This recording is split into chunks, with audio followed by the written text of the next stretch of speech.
माला कंदरं कंजनेत्रं सदैवदासं विठ्ठलं चिन्तयामि पाण्डुरङ्गाकरो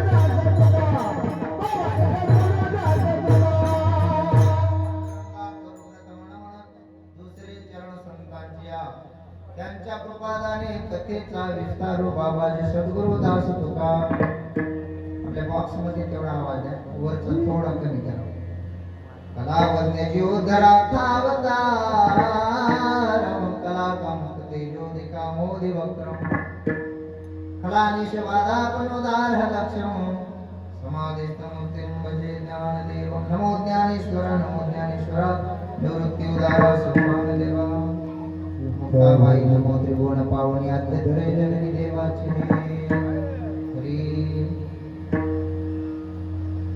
श्री गुरु चरण सरोज रज निज मन मुकुर सुधारे वरण रघुवर विमल जसु दायक फलचारि बुद्धि न तनु जानिके सुमिरा पवन कुमार बल बुद्धि विद्या मोहि हरहु कलेश विकार अष्ट सिद्धि नवनिधि के दाता असवर दीन जानकी माता राम रसायन तुम्हारे पासा सदा रहो रघुपति के दासा राम लक्ष्मण जानकी जय बोलो हनुमान की जय बोलो हनुमान की जय बोलो हनुमान की राम रायाच्या सेवका शरण आलो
जयाचे केले स्मरण होय सकळ विद्येचे अधिकरण तेची वंदू श्रीच्या श्री गुरूंचे हे नमस्कार मी आता प्राप्त प्रसंगी प्राप्त स्थळी मौजे श्री क्षेत्र काळगापूर तालुका कमालनगर जिल्हा बिदर कर्नाटक प्रांत आपल्या या गावामध्ये प्रतिवर्षाप्रमाणे चालत असलेला अखंड हरिनाम सप्ताह जवळपास 24 वर्ष चालू आहे. 2 तपपूर्ती होतात. एक तप 12 वर्षात एक तप पूर्ण होतं आणि 12 दुनी 26 का 24 12 दुनी 24 म्हणजे 24 वर्षाचा 2 तप पूर्ण होत आहेत यावर्षी. असंच अखंड हरिनाम सप्ताह आपल्या गावामध्ये प्रतिवर्षी चालत राहत का तर जसं आपला मोबाईल वापरत असताना आपण यूज करत असताना त्यासाठी लागणारी चार्जिंग असते. चार्जिंग केल्याशिवाय मोबाईल वापरता येत नाही. 0% झालं बॅटरी डाऊन झाली तर ते वापरता येते का? फोन येणार नाही काहीच नाही स्विच ऑफ होऊन जातं. तसं आपण प्रति वर्षातून 12 महिन्यातले 8 दिवस भगवत नाम चिंतनासाठी आणि हा जो सोहळा करायचा का करायचा तर सर्व समाज एक यावं म्हणून. जसं शेवटच्या दिवशी काला असतो की नाही, काला म्हणजे काय, समाजाचं एकत्रीकरण करणं, याला काला असं म्हणतात.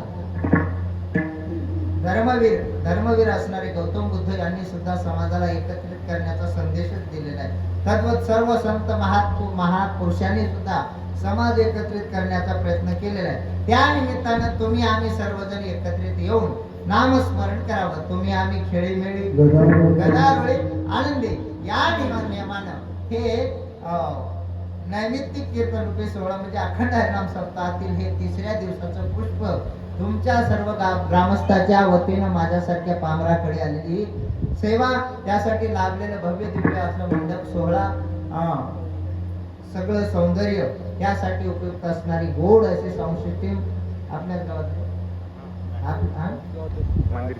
गावातली सिस्टीम आहे. चालवणारे सुद्धा योग्य गोड अशी सिस्टीमला आवाज देत आहेत. त्यांचं वर्णन करावं तितकं कमी आहे का, तर या ठिकाणी आले तितक्यांना तर आवाज येतोय, पण माईकला आवाज देण्याचं वरच करण्या लावायचं कारण एक आहे. ज्यांना हातपाय बसू पडलेले, बाजावर आहेत, पलंगावर आहेत, अशासाठी सुद्धा घरी बसून कीर्तन ऐकावं म्हणून माईक आहे. ज्यांना हातपाय काही चांगले, सगळं चांगलं आहे, पण टीव्हीच्या समोर बसून ऐका वाटतंय, थोडा आवाज कमी करून घरी बसून ऐका वाटतंय, त्यांच्यासाठी आहे, पण त्यांचं ते सार्थक नाही. घेतलेला हा जो अभंग आहे तो जगद्गुरु जगदवंदनीय तुकाराम महाराज यांचा 6 चरणाचा उपदेश प्रकरणातील अभंग आहे बरं का. त्यासाठी या ठिकाणी उपस्थित असणारे आपल्या भगवंताच्या नामस्मरणामध्ये सप्ताहामध्ये सर्व गावातील भजनी मंडळी यांना प्रथम साष्टांग प्रणिपात, श्रोते मंडळीच्या चरणा गोविंदे साष्टांग प्रणिपात, त्यासाठी उपयुक्त गायनासाठी असणारे या ठिकाणी हरिभक्त परायण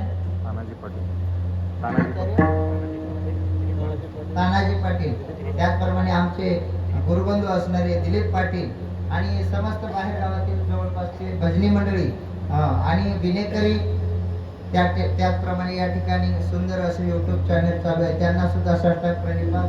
आणि आपल्या गायनासाठी उपयुक्त मृदंग वादक असणारे म्हणजे संस्थेमध्ये शिक्षण घेत असताना त्यांनी त्या ठिकाणी मिळत नसेल तर त्या ठिकाणी शिळे तुकडे खाल्ले, पण आज मुखडे वाजवायले गोड असं वादन असणारे आमचे गुरुबंधू हरिभक्त परायण घोडसुरकर ओंकार महाराज यांच्या सुद्धा आणि श्रोते मंडळीच्या चरणारविंदी साष्टांग प्रणिपात करून सेवेला सुरुवात करायची. सोडली काय वाटतं काय, सुरुवात करतोय सेवेला. अभंग हा जगद्गुरु तुकोबारायांचा असून 6 चरणाचा अभंग आहे आणि या अभंगाद्वारे जगद्गुरु तुकोबाराय मनुष्य देहाला आलेल्या याच्यावत जीवाला या अभंगातून उपदेश करतात. कोणता उपदेश आहे? उपदेश करणारे संत महात्मे उपदेश कोणाला करतात तर या जन्माला आलेल्या जडमूळ जीवाला करतात. आणि काय उपदेश करतात तर भगवंताचं नामस्मरण करा. 6 उपाय या अभंगामध्ये, चरण जरी 6 असले तरी 5 चरणातून महाराजांनी काय केलेले, आपल्याला भगवत प्राप्तीचा, देव प्राप्तीचे 5 उपाय सांगितले. मोजून पहा. भगवान परमात्म्याची प्राप्ती जर तुम्हाला या जन्माला येऊन करून घ्यायची असेल, देवाची प्राप्ती करणे म्हणजे सुख प्राप्ती करून घेणे होय, दुसरं काहीच नाही. भगवान परमात्मा, देव आणि सुख हे काही दोन्ही वेगळे नाही बरं का, एकच आहे.